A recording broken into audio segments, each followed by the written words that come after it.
चलिए तो आज शुरू करते हैं हमारी क्लास। सबसे पहली चीज,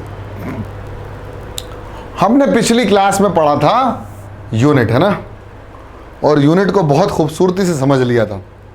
फिर भी मैं एक बार रिवीजन दूंगा और फिर आगे बढ़ेंगे। चलो श्री गणेश करते 1 2 3 स्टार्ट। तो आज हम शुरू करने जा रहे हैं हमारी पिछली क्लास से और आगे की क्लासेस, जिसमें हम बात करेंगे यूनिट की, और यूनिट को और फर्दर बहुत अच्छे से समझेंगे कि कौन कौन सी यूनिट होती हैं। वैसे मैंने समझा ही दिया था कौन कौन सी यूनिट होती हैं। फंडामेंटल यूनिट होती हैं, और कौन सी यूनिट्स होती हैं, डिराइव्ड यूनिट्स होती हैं, और कौन सी होती है, सप्लीमेंट्री यूनिट्स होती हैं। तो यूनिट क्या होता था, मैंने बताया था ना, किसी भी टर्म को एक्सप्लेन करने के लिए मैग्नीट्यूड तो जरूरत है, लेकिन उसको ये भी पता करना पड़ता है कि कौन सी यूनिट में, उस यूनिट को हमने अपने हिसाब से डेवलप किया है और उसको मेजर कर लिया है in different magnitudes of the different physical quantities. खैर, अब बात करते हैं कि यूनिट्स कितने प्रकार की थी। तो हमने कहा भाई, जब फंडामेंटल क्वांटिटीज, डिराइव्ड क्वांटिटीज और या मैं कहूं फिजिकल क्वांटिटीज 3 प्रकार की थी, तो उनकी यूनिट भी 3 प्रकार की होगी। बहुत शानदार। तो देखते हैं कि हमारे पास अगर मैं बात करूं यूनिट्स की, तो यूनिट्स कितने प्रकार की आएंगी, तो यूनिट भी 3 प्रकार के आएंगी। कितने प्रकार में, 3 प्रकार में। सबसे पहले कौन सी हो गई, सबसे पहले हो गई फंडामेंटल यूनिट्स। क्या बोलते हैं हम इनको, फंडामेंटल यूनिट्स, इनको हम बोलते हैं फंडामेंटल यूनिट्स। फिर इसके बाद आता है डिराइव्ड यूनिट्स। मैंने बहुत सारी डिराइव्ड यूनिट्स या डिराइव्ड क्वांटिटीज लिखवा दी थी, डिराइव्ड क्वांटिटीज की डिराइव्ड यूनिट्स।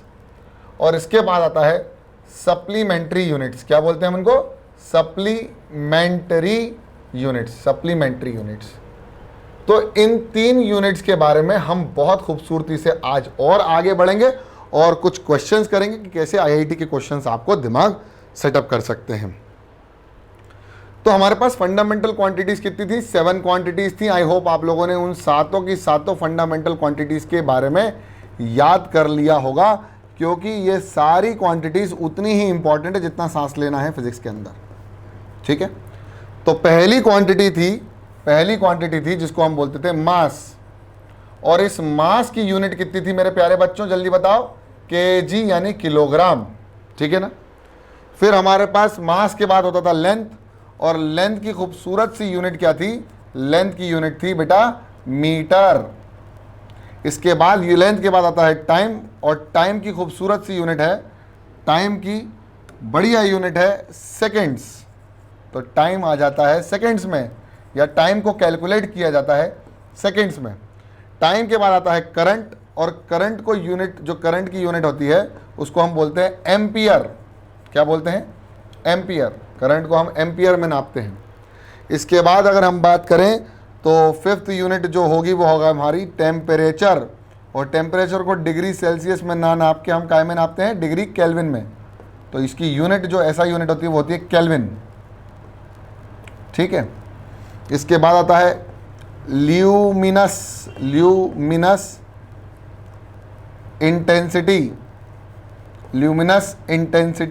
और इसकी यूनिट होती है कैंडेला, जिसको हम किससे रिप्रेजेंट करते हैं, CD से। और इसकी बाद आखिरी फंडामेंटल यूनिट होती है जिसको हम बोलते हैं अमाउंट ऑफ सब्सटेंस।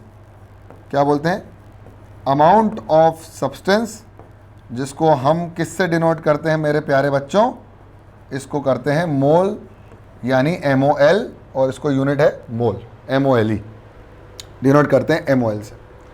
अब बात करें डिराइव्ड यूनिट की, तो derived units are dependent quantities, या मैं कहूँ डिराइव्ड यूनिट की जहाँ डिराइव्ड फिजिकल क्वांटिटीज जो होती हैं उनको हम बोलते हैं डिपेंडेंट। क्या बोलते हैं, dependent quantities. Derived physical quantities को हम डिपेंडेंट क्वांटिटीज कहते हैं। तो उनकी यूनिट भी कैसी रहेंगी, डिपेंडेंट यूनिट्स रहेंगी। यानी जो भी डिराइव्ड क्वांटिटीज आएंगी उनकी यूनिट भी इन्हीं फंडामेंटल क्वांटिटीज के ऊपर डिपेंड करेंगी। ठीक है। अब इसके बाद अगर हम बात करें तो हमारे सामने आ जाता है सप्लीमेंट्री, और सप्लीमेंट्री हमारे पास 2 प्रकार की हैं। एक है हमारे पास प्लेन एंगल, एक हमारे पास होता है प्लेन एंगल, और एक होता है हमारे पास सॉलिड एंगल। ये दोनों यूनिट हैं। तो इन दोनों फिजिकल क्वांटिटीज हैं और इनकी यूनिट जो होती हैं वो होती हैं, एक तो होता है रेडियन, RAD रेडियन, और एक होता है स्टेरेडियन यानी ST, R या ST में डिनोट करते हैं मेरे ख्याल से, स्टेरेडियन। ठीक है, क्लियर? ST R में होता है या SR में होता है, मुझे थोड़ा सा SR कर लो इसको, स्टेरेडियन। ठीक है, SR। अब फंडामेंटल क्वांटिटीज, डिराइव यूनिट्स मैंने सब बता दिया, डिराइव क्वांटिटीज बता दिया, डिराइव यूनिट बता दिया। अब बात करते हैं, अभी सप्लीमेंट्री की और खूबसूरत से बात करेंगे, लेकिन एक यूनिट के लिए या मैं कहूं एक फिजिकल क्वांटिटी के लिए, एक फिजिकल क्वांटिटी के लिए सबसे ज़्यादा ज़रूरी चीज़ जो होती है उसको हम बोलते हैं, फिजिकल क्वांटिटी के लिए सबसे ज़्यादा ज़रूरी चीज़, यानी कोई भी let any physical quantity is there, तो उसके लिए सबसे इम्पॉर्टेंट चीज़ जो होगी उसकी दो चीज़ें इम्पॉर्टेंट होंगी। क्या होंगी? दो चीज़ें। एक तो क्या होगी? एक होगी उसकी न्यूमेरिकल वैल्यू और एक होगी उसकी यूनिट। ये दो चीज़ें होती हैं, मैंने बताया था ना। मान लीजिए मैंने कहा कि एक हमारे पास फिजिकल क्वांटिटी क्यू है, तो उसके पास दो पार्ट होंगे। एक पार्ट कौन सा होगा उसके पास? एक पार्ट होगा उसके पास क्वांटिटी का, मतलब मैग्नीट्यूड कितनी है उसका, यानी ये होगा उसका न्यूमेरिकल वैल्यू, इसको हम बोलते हैं न्यूमेरिकल वैल्यू, और यू को बोलते हैं हम यूनिट, कि किस यूनिट में हम मेजर कर रहे हैं। क्लियर? अच्छा एक बात बताओ, जैसे मैंने कहा 1 किलोमीटर, तो ये 1 किलोमीटर क्या है बताओ? डिस्टेंस है ना, या मैं कहूं ये 1 किलोमीटर जो है वो एक लेंथ है। बोलो हाँ या ना? ये एक लेंथ है, और ये लेंथ क्या है? ये लेंथ एक फिजिकल क्वांटिटी है। क्या है? ये लेंथ एक फिजिकल क्वांटिटी है। Length is a physical quantity. तो अगर मैं बात करूं लेंथ की, तो लेंथ के पास दो चीजें आ गई। लेंथ के पास एक चीज आ गई, क्या? 1, और एक आ गई kilometre.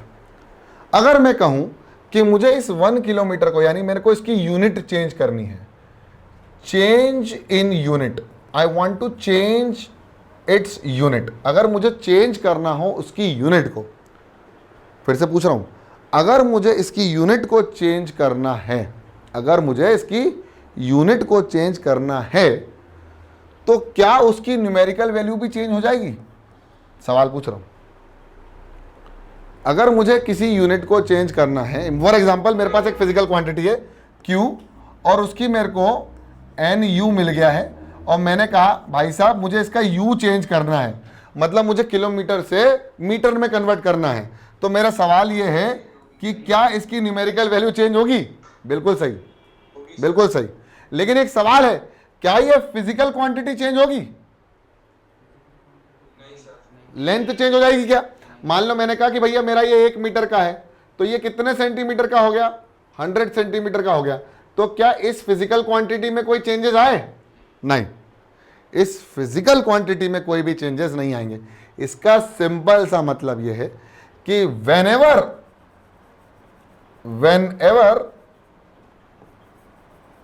there is a change in a unit, there will be a change in there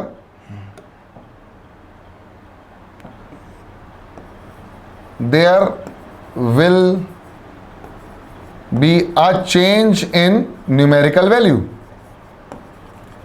numerical value में चेंज होगा। इसका मतलब न्यूमेरिकल वैल्यू डिपेंड कर रही है यूनिट पर, और यूनिट डिपेंड कर रही है न्यूमेरिकल वैल्यू पर। कैसे डिपेंड कर रही है वो बात की बात है। But there will be no change, there will be no change in physical quantity. यानी अगर वो लेंथ है तो वो लेंथ ही रहेगी, और उस लेंथ की वैल्यू भी चेंज नहीं होगी। मतलब वो लेंथ फिजिकली जितनी थी उतनी रहेगी। मैंने कहा एक लेंथ 1 मीटर है और वही लेंथ 100 सेंटीमीटर, यानी लेंथ में कोई चेंजेस नहीं आएगा, बस यूनिट और न्यूमेरिकल वैल्यू में चेंजेस आया है। चलिए बहुत बढ़िया। इसका मतलब यह हुआ कि एक फिजिकल क्वांटिटी की अगर यूनिट N1U1 है और मुझे इसकी यूनिट को चेंज करना है, तो फिजिकल क्वांटिटी में कोई चेंज नहीं होगा, तो यूनिट में भी चेंज होने के बाद भी फिजिकल क्वांटिटी में चेंज नहीं होगा, यानी वो फिजिकल क्वांटिटी सेम रहेगी। इसका मतलब N1U1 will be equal to N2U2। बोलो हाँ या ना। बिल्कुल सही कह रहे हैं सर आप, बिल्कुल सही। यानी यूनिट में चेंज करने से फिजिकल क्वांटिटी में किसी भी प्रकार का चेंज नहीं होगा, हालांकि न्यूमेरिकल वैल्यू उसकी चेंज हो जाएगी। अब सोचो कैसे। आप देख रहे हैं कि अगर मैं N1 और U1 को देखूं या N1U1 को देखूं तो वो किसी कांस्टेंट के बराबर है। बोलो हाँ या ना। अरे कोई कांस्टेंट है ना, देखो ना, Q कांस्टेंट किसी कांस्टेंट के बराबर है, उसकी वैल्यू चेंज नहीं होगी, चाहे तुम U1 और N1 कितना भी चेंज कर लो। तो N1 की वैल्यू K/U1 के बराबर हो जाएगी कि नहीं आ जाएगी, चलो पहले बताओ। हो जाएगी। और अगर कांस्टेंट हटाएंगे तो क्या लगेगा, एक प्रोपोर्शनलिटी साइन। जैसे ही प्रोपोर्शनलिटी साइन हटाते तो क्या लगता है, अरे प्रोपोर्शनलिटी साइन हटाते तो क्या लगता है, कांस्टेंट लगता है ना। ऐसे ही कांस्टेंट हटाएंगे तो क्या लगता है, प्रोपोर्शनलिटी साइन। इसका मतलब N1 is in proportional to 1/U1। बोलो हाँ या ना। इसका मतलब पता क्या हुआ कि ये जो N1 है ना, वो या N जो है या न्यूमेरिकल वैल्यू जो है वो यूनिट के ऊपर इनवर्सली प्रोपोर्शनल करती है। यानी अगर यूनिट बढ़ती है तो N की वैल्यू क्या होती है, कम होती है। अगर U कम होती है तो N की वैल्यू क्या हो जाएगी, बढ़ जाएगी। मेरी बात समझ में आ गई। अब इसको एक्सप्लेन करता हूं। जैसे मैंने कहा कि 1 किलोमीटर, तो किलोमीटर बड़ी यूनिट है या छोटी यूनिट है। अब मीटर के कंपैरिजन में देखा जाए तो बड़ी यूनिट है। अब मेरे को 1 किलोमीटर को मीटर में कन्वर्ट करना है, तो मीटर लिखा, और 1 किलोमीटर में कितने मीटर होते हैं बेटा, 1000 होते हैं। देखो 1 था तो यहाँ कितना हो गया 1000, और किलोमीटर क्या हो गई, मीटर्स में छोटी हो गई। मतलब यूनिट अगर छोटी हुई तो न्यूमेरिकल वैल्यू क्या हो जाएगी, बढ़ जाएगी। और अगर न्यूमेरिकल वैल्यू छोटी हो गई तो यूनिट क्या हो जाएगी, बढ़ जाएगी। जरा देखो ध्यान से। इसका मतलब 1 किलोमीटर बराबर हो जाएगा 1000 मीटर के। तो यहां पर N1 कितना है, U1 कितना है, N2 कितना है और U2 कितना है। तो मेरे प्यारे बच्चों N1 होगा 1, N2 होगा 1000 और किलोमीटर U1 कितना होगा, किलोमीटर km, और U1 कितना हो जाएगा, U2 कितना हो जाएगा, मीटर। ये मेरी बात सबको पल्ले पड़ गई होगी, तुम लोगों को समझ में आया। इसका मतलब that numerical values are inversely proportional to units. Unit को चेंज करेंगे तो there will be a change in numerical value inversely, but there will be no change in the physical quantity. Is it clear to all of you. अब एक सवाल लेते हैं और इस सवाल को बहुत शानदार तरीके से समझा जा सकता है। तो नई फिजिकल क्वांटिटी में किसी भी प्रकार का चेंज नहीं होगा, लेकिन यूनिट चेंज करोगे तो न्यूमेरिकल वैल्यू में चेंज आएगा, है ना। चलो एक सवाल ले लेते हैं। सवाल है, इफ यूनिट ऑफ लेंथ, मेरी बात ध्यान से सुनना, अगर मैंने लेंथ की यूनिट एंड टाइम की unit, if the unit of length and time is doubled, अगर मैंने यूनिट को डबल कर दिया तो the numerical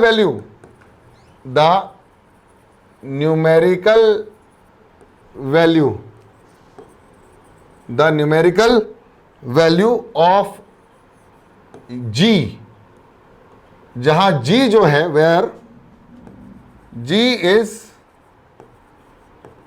acceleration due to gravity.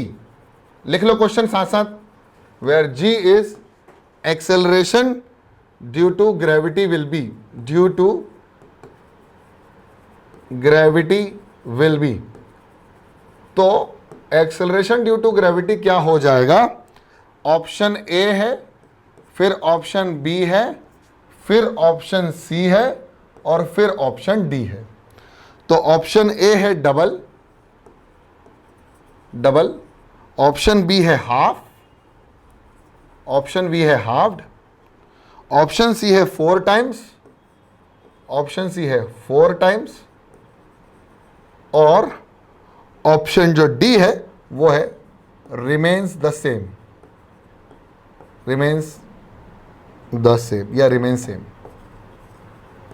अब मुझे ये क्वेश्चन पहले तो आप लोग सभी लोग लिख लें और फिर मैं आपको रिलेशन बताऊंगा टाइम का, एक्सेलरेशन ड्यू टू ग्रेविटी का और लेंथ का, लेंथ का, एक्सेलरेशन ड्यू टू ग्रेविटी का और टाइम का। ये तीनों का रिलेशन मैं बता दूंगा। इन तीनों का रिलेशन क्या होगा वो मैं बता दूंगा, चिंता मत करो। चिंता ता चिता चिता। पहला क्वेश्चन आज का एकदम शानदार, एकदम मजा आ जाएगा। ट्राई करो, ट्राई करो, इसको सोचो, इसके बारे में सोचो, सिर्फ इसके बारे में सिर्फ सोचना। ऐसे मैं बताता हूँ, देखो क्वेश्चन लिख ले, लिखते रहो। अब इसके बारे में सोचना क्या है वो सुनो। मान लो तुम्हारे पास अगर ये कॉन्सेप्ट तुम्हारे दिमाग में बिल्ड नहीं है तो तुम्हें ये याद रहना चाहिए कि टाइम पीरियड जो होता है वो 2 pi under root of g by under root of gravitational upon L, 2 pi under root of L by g, under root of L by g. ये होगा टाइम का रिलेशन लेंथ और ग्रेविटेशन से under root of L by g होगा। ये आपके दिमाग में सेट हो जाना चाहिए। ये किसका है? Time period of the pendulum. लेकिन अगर देखा जाए तो acceleration due to gravity, acceleration due to gravity वो होती है मीटर पर सेकेंड स्क्वायर। बोलो हाँ या ना, है ना? मीटर पर सेकेंड स्क्वायर होता है ना, बोलो हाँ या ना। अरे एक्सेलरेशन ड्यू टू ग्रेविटी की यूनिट क्या होती है? मीटर पर सेकेंड स्क्वायर। अब देखो यहाँ स्क्वायरिंग करो तो ये हो जाएगा टी का स्क्वायर, ये 2 पाई का स्क्वायर हो जाएगा 4 पाई स्क्वायर और एल अपॉन जी, और जी की वैल्यू किसके बराबर हो जाएगी? G is equal to L upon T square 4 pi square. अब देखो यूनिट एल की वैल्यू कितनी होती है? मीटर, अपॉन टी की यूनिट कितनी होती है? सेकेंड का स्क्वायर। देखो तब भी वही आ रहा है, तब भी वही आ रहा है। तो आप इसको पेंडुलम के यूनिट से भी समझ सकते हो और एक्सेलरेशन ड्यू टू ग्रेविटी की जो एक्सेलरेशन की यूनिट है उससे भी समझ सकते हो। लेकिन आपको ये याद होना चाहिए, ये फॉर्मूला याद होना चाहिए। इसका मतलब टाइम पीरियड और इसका ये रिलेशन बनता है और इसकी यूनिट होती है, जी की वैल्यू होती है मीटर पर सेकेंड स्क्वायर, या मैं कहूं टाइम, या मैं कहूं g is equal to length upon T square. बोलो हाँ या ना, इतना तो समझ में आ गया होगा। G is equal to length upon T square. ये हो गई जी की unit with respect to L and T. अब उसने बोला, देखो ध्यान से देखो, the unit of length and time are double, the unit of length and time are double, the unit of length and time are double. Length को भी double कर दो और टाइम को भी डबल कर दो, length and time are double. तो unit of ji will be कितनी हो जाएगी? यूनिट ऑफ नई जो यूनिट बनेगी, या मैं कहूं the unit of ji will be कितनी हो जाएगी? The unit of length and time are double. नहीं, न्यूमेरिकल वैल्यू, न्यूमेरिकल वैल्यू कितनी हो जाएगी? Numerical value, numerical value. Unit नहीं पूछ रहा है, न्यूमेरिकल वैल्यू पूछ रहा है। तो देखो ध्यान से, सबसे पहले कोई भी फिजिकल क्वांटिटी है, for example a physical quantity is Q, तो ये कितना हो जाएगा? N1U1। बोलो हाँ या ना, बोलो हाँ या ना। अरे physical quantity will be numerical value multiplied by U1, yes और नो। अभी Q यानी ये Q क्या था? G, तो G की वैल्यू कितनी थी? मान लीजिए हमने कहा भाई N1 था, हमें नहीं पता कितना उसका न्यूमेरिकल वैल्यू था। यूनिट कितनी थी? सर यूनिट थी लेंथ अपॉन टाइम का स्क्वायर। यूनिट कितनी थी? लेंथ अपॉन टाइम का स्क्वायर, यस और नो। अब उसने भाई उसने कहा कि अब जो G है उसकी यूनिट को मैंने कितना कर दिया? डबल कर दिया। तो देखो G यूनिट जो है उसकी डबल हो गई, तो N2U2 की वैल्यू किसके बराबर हो जाएगी? G के बराबर। अब N2 मुझे नहीं पता, N2 मुझे नहीं पता, और U2 जो हो गया है वो लेंथ कितना हो गया है? 2 टाइम्स, और T कितना हो गया है? 2 टाइम्स, यानी 2T का होल स्क्वायर। अब लेंथ को 2L कर दिया और T को 2 T कर दिया और उसका स्क्वायर, तो कितना हो गया? N2 is into 2 times of L upon 4T square, 2 1 2 2 2 4। तो ये आ जाएगा मेरे प्यारे बच्चों N2 into L upon 2T²। बोलो हाँ या ना। ये भी G है, बोलो। अब दोनों G बराबर हो जाएंगे कि नहीं हो जाएंगे, जरा बताओ। ये फर्स्ट वाला और ये सेकंड वाला G बराबर होगा कि नहीं होगा? अब ये भी G है और ये भी G है। ये तब का G है जब L/T² थी इसकी यूनिट, तो न्यूमेरिकल वैल्यू कितनी थी? N1। अभी न्यूमेरिकल वैल्यू क्या चेंज हो जाएगी वो पता करना है, और यूनिट को क्या कर दिया हमने? यूनिट को हमने डबल कर दिया। तो दोनों बराबर कर दो। N1 into L upon T² बराबर N2 into L upon 2 into T²। बोलो हाँ या ना। तो भाई साहब L से L कैंसिल और T से T कैंसिल, स्क्वायर से स्क्वायर कैंसिल, बचा कितना? 2 times of N1 will be equal to N2। बोलो हाँ। सर जी आंसर है, सर जी आंसर हो गया डबल, आंसर हो गया डबल। 2 टाइम्स N1 मतलब जो नई न्यूमेरिकल वैल्यू होगी G की, वो N1 की कितनी हो जाएगी? 2 टाइम्स। नई न्यूमेरिकल वैल्यू N1 की कितनी हो जाएगी? 2 टाइम्स। पुरानी जो भी होगी, मैंने कहा भाई पुरानी 5 थी, तो अब नई वाली कितनी हो जाएगी? 10। न्यूमेरिकल वैल्यू, यूनिट नहीं, न्यूमेरिकल वैल्यू। समझ में आ गया? मतलब टाइम को डबल किया, लेंथ को डबल किया, तो यूनिट क्या हो गई? यूनिट डबल नहीं हुई, न्यूमेरिकल वैल्यू डबल हो गई। ठीक है, समझ में आ गया? तो इसका मेरे ख्याल से आंसर होगा option number A, option number A, double. ठीक है, लिखना है? जल्दी लिखो, यहां से स्टार्ट करो, यहां से स्टार्ट करो, बिल्कुल लिखो, कोई दिक्कत नहीं, यहां से स्टार्ट करो। डिपेंडेंट क्वांटिटीज के बारे में भी डिस्कस करेंगे, यहां से स्टार्ट करो। ठीक है, चलो जल्दी से इसको छापो फटाफट, जल्दी से। ठीक है, तो आई होप तुम लोगों ने इसको लिख लिया होगा। अब हम जो बात करने जा रहे हैं वो हम बात करने जा रहे हैं सिस्टम ऑफ यूनिट्स का। किसका बात करने जा रहे हैं? System of units. अब आप बोलोगे सर सिस्टम ऑफ यूनिट्स क्या होती हैं? तो भाई साहब ये सिस्टम ऑफ यूनिट कोई भी डेवलप कर सकता है। मैंने बताया था ना, लेंथ को नापने के लिए आप क्या कहते हो? यार इतनी होगी, या 1 42 2 42 या 1 यार्ड 2 यार्ड, ऐसे किसी भी लेंथ को नापने के लिए, किसी भी ब्रेथ को नापने के लिए, या मैं कहूं किसी भी फिजिकल क्वांटिटी को मेजर करने के लिए हम अपनी यूनिट्स को डेवलप कर सकते हैं। लेकिन सोचो अगर हमने अपनी यूनिट्स को डेवलप कर लिया तो क्या होगा? अब कहीं और जाओगे तो उनने अपनी यूनिट्स को डेवलप कर लिया होगा, तो भाई साहब फिर वहां हो जाएगा कंफ्यूजन।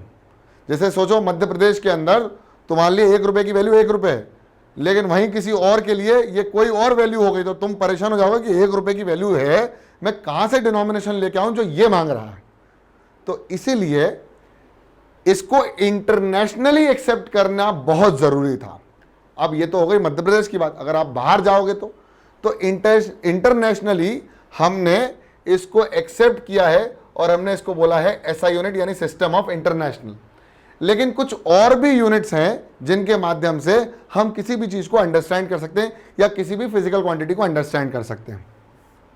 ठीक है, तो उसमें सबसे पहले जो यूनिट होती है वो सारी एसआई यूनिट तो आई गई, फिर इसमें आता है हमारे पास CGS यूनिट, MKS यूनिट और आता है FPS यूनिट। अब आप बोलोगे सर ये सिस्टम ऑफ यूनिट्स क्या है?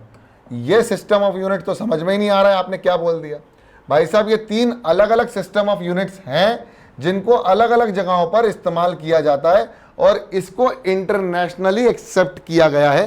फिर एक इंटरनेशनल सिस्टम ऑफ यूनिट्स हैं जिनको हमने हर जगह एक्सेप्ट कर लिया है। ये हम कहीं कहीं जगह इस्तेमाल करते हैं, लेकिन सिस्टम ऑफ इंटरनेशनल को हम हर जगह इस्तेमाल कर सकते हैं। तो CGS का मतलब होता है, C का मतलब होता है सेंटीमीटर। क्या बोलते हैं हम इसको? सेंटीमीटर। क्या बोलते हैं मेरे प्यारे बच्चों? सेंटीमीटर। और G को बोलते हैं ग्राम, सेंटीमीटर ग्राम, और इसको बोलते हैं सेकेंड। फिर M को बोलते हैं मीटर, इसको बोलते हैं मीटर। K को बोलते हैं केजी यानी किलोग्राम, और S का मतलब होता है सेकेंड, यानी यहां पर भी लेंथ मास टाइम आ रहा है और ये भी लेंथ मास टाइम है, और यहां पर ये भी लेंथ मास टाइम है जिसको हम बोलते हैं फुट यानी फीट, फीट बोलते हैं ना फीट। फिर ये होता है पाउंड, पाउंड भी मास को यूनिट, पाउंड मास यूनिट, जो मास की यूनिट होती है, आपने देखो WWE में 555 पाउंड्स, तो वहाँ पाउंड चलता है और ये होता है सेकंड्स। टाइम का एक ही चलता बाबा, बहुत टेंशन नहीं है, ठीक है ना बाबा, समझ में आ गया सब लोगों को। सेकंड हो गया, सेकंड हो गया, सेकंड हो गया। फिर CGS में सेंटीमीटर, M में मीटर और F में फुट या फीट, जो भी है, जो तुम्हें आना। अब इसके बाद सिस्टम ऑफ इंटरनेशनल भी है, SI यूनिट्स जो होती हैं, SI units. System of international में हमने सारी फंडामेंटल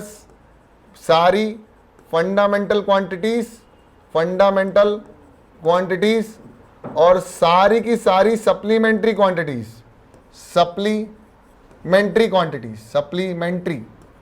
क्वांटिटीज को हम SI यूनिट में मेजर करते हैं, सप्लीमेंट्री क्वांटिटीज, ठीक है। इन सभी को हम SI यूनिट में मेजर करते हैं। Clear? Is it clear to all of you? ठीक है, तो इसमें हमारे पास कितनी हो गई, एक तो हो गई सिस्टम ऑफ यूनिट में, 3 सिस्टम ऑफ यूनिट हो गए, एक हो गया CGS, MKS और FPS। फिर इसके बाद आता है हमारे पास SI यूनिट का सिस्टम होता है, जिसमें हम फंडामेंटल को सभी SI में नापते हैं और सप्लीमेंट्री को भी हम काय में नापते हैं, SI यूनिट्स में नापते हैं। इतना मेरे ख्याल से क्लियर हो गया होगा, बोलो हाँ या ना, जल्दी से बोल दो फटाफट, वेरी गुड।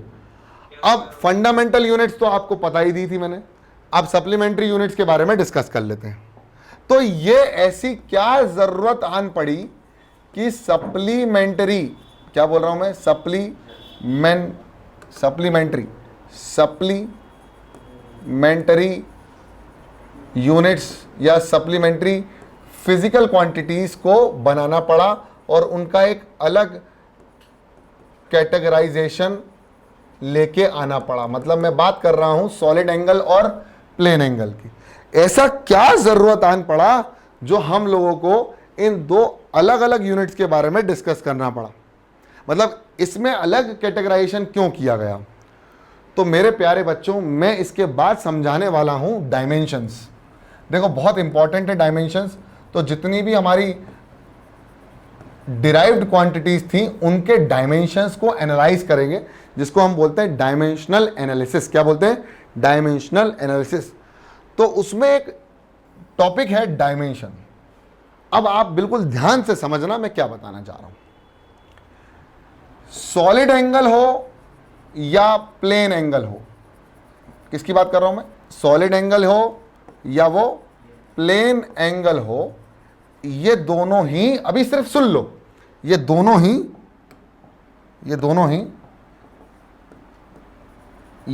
डायमेंशनल लेस होते हैं। कैसे होते हैं?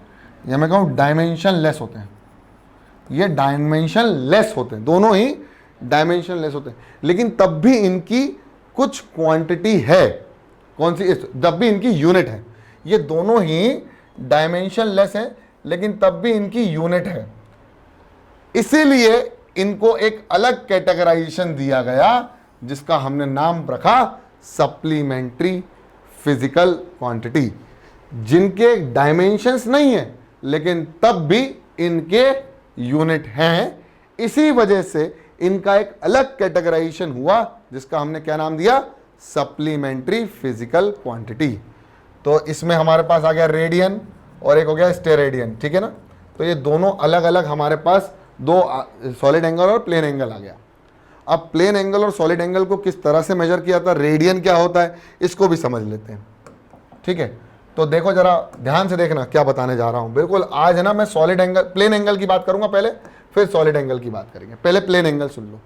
तो हेडिंग है हमारी प्लेन एंगल, फिर मैं लिखने के लिए दे दूंगा और हमारा काम समाप्त हो जाएगा। Plane angle.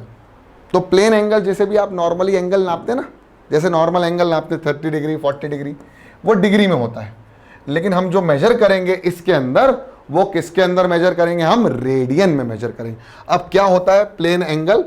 प्लेन एंगल को हम रिप्रेजेंट करते हैं थीटा से। किससे रिप्रेजेंट करते हैं? सबसे पहले तो ये बताओ, थीटा से, ठीक है। थीटा से रिप्रेजेंट करते हैं। अब मान लीजिए हमारे पास एक बेहतरीन सा सर्कल है। क्या है हमारे पास? एक सर्कल है, ठीक है, और ये सर्कल का सेंटर है। अब इस सर्कल में जब हम चले तो हम यहां से स्टार्ट किए और हम कितना चले? कुछ चले, कुछ थीटा चले, कुछ एंगल चले, और इसी को हम बोलते हैं प्लेन एंगल, ठीक है। अभी सुनते चलो। तो ये सर्कुलर मोशन जब कर रहे थे, ये थीटा काय में होगा? रेडियन में होगा, ध्यान रखना। तो ये जो प्लेन एंगल होता है वो क्या होता है, plane angle theta is equal to, ये जो चला, ये क्या चला, ये चला आर्क, क्या चला, आर्क, और ये हो गया इसका रेडियस। तो जो थीटा होता है वो होता है आर्क अपॉन रेडियस। क्या होता है भाई साहब, theta is equal to arc upon radius. क्या होता है, plane angle is equal to theta, where theta is equal to arc upon radius. मतलब हम जब सर्कुलर मोशन कर रहे थे किसी भी एक ऑब्जेक्ट के अराउंड, तो प्लेन एंगल को मेजर करने का तरीका था आर्क अपॉन रेडियस, लेकिन ये जो थीटा आएगा वो डिग्री में नहीं आके काय में आएगा, रेडियन में। काय में आएगा भाई साहब, रेडियन में। इसलिए theta is equal to arc upon radius. जो आंसर आता है मेरे प्यारे बच्चे वो क्या आता है, रेडियन में आता है। काय में आता है भाई साहब, रेडियन में आता है। काय में आता है, रेडियन में। अब सोचो, ये थोड़ा ना चल के पूरा चल दिया, पूरा एक कंप्लीट राउंड ले लिया, तो कंप्लीट राउंड में थीटा कितना होगा, अभी बात करेंगे थीटा की, लेकिन थीटा कितना हो जाएगा वो देखो। तो जो थीटा होगा इन रेडियन वो कितना हो जाएगा, टोटल कितना चला, ये टोटल कितना चला सर, ये चला 2 पाई आर अपॉन, मतलब आर के कितना चला, सरकमफ्रेंस के बराबर, सरकमफ्रेंस के बराबर चला। और नीचे क्या आ गया, रेडियस, रेडियस से रेडियस कैंसिल, तो थीटा कितना चल गया, 2 पाई रेडियन। कितना चल गया भाई साहब, 2 पाई रेडियन। अब इसको समझ में आ रहा होगा तुमको कि जो आंसर आ रहा है वो 2 पाई रेडियन में आ रहा है। और हमको पता है कि पूरा एंगल स्टार्टिंग से लेकर अंत तक जो एंगल होता है वो कितने डिग्री का होता है, 360 डिग्री का होता है। कितने डिग्री का होता है, 360 डिग्री का। इसका मतलब ये 360 डिग्री किसके बराबर हो जाएगा मेरे प्यारे बच्चों, 2 पाई रेडियन के बराबर हो जाएगा। किसके बराबर हो जाएगा, 2 पाई रेडियन के बराबर हो जाएगा। यहीं से हम कन्वर्ट करेंगे किसी भी एंगल को डिग्री से रेडियन में और रेडियन से डिग्री में। अब सोचो, सोचो, जब 360 डिग्री 2 पाई रेडियन के बराबर है तो भाई साहब 2 नीचे जाएगा, तो 360 divided by 2 degree will be equal to pi radian. होगा कि नहीं होगा जरा बताओ। और मतलब 180 इज इक्वल टू कितने रेडियन हो जाएगा, पाई रेडियन हो जाएगा। जरा बताओ, इसका मतलब 1 रेडियन कितने डिग्री का हो जाएगा, पाई को भी नीचे ले जाओ, तो 1 radian is equal to 180 divided by pi degree, 180 divided by pi degree. और ऐसे ही अब इस 180 डिग्री को ले जाओ, तो 1 डिग्री में कितने रेडियन हो जाएंगे, पाई अपॉन 180, लेकिन वो काय में आएगा, रेडियन में आएगा मेरे प्यारे बच्चों।